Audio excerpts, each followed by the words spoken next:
Баршаңызға сәлем. Барлығыңызға белгілі фунчоза салатын жасайтын боламыз. Ең алдымен кеспелерді ыдысқа салып, оған қайнаған суды құйып, примерно 20 минутқа бетін жауып қойып қоямыз.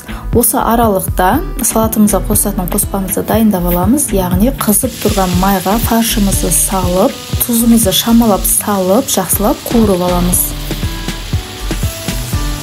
Оның үстіне болгар бұрышымызды, бұл жерде мен жасыл түсін алдым. Қызыл түсін қоссаңыздар да болады. Өздеріңізге ұнаған түрін пайдалана берсеңіздер болады.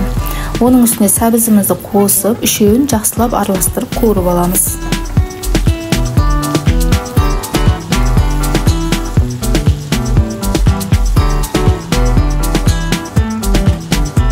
Дайын болуына шақ қалғанда соя мен чили соусымызды екеуін шамалап қосып араластырамыз да, үстіне қайнаған суды құйып, бетін жауып, астында отты өшіріп қойып қоямыз.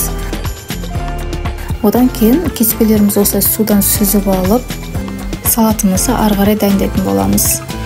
Қызанағымызды қосып, оның үстіне чесногымызды осылай теркадан өткеріп, шамамен тұз, бұрыш салып, дайындап алған, қуырып алған қоспамызды осылай үстінен салып, қолымызбен жақсылап араластыратын боламыз.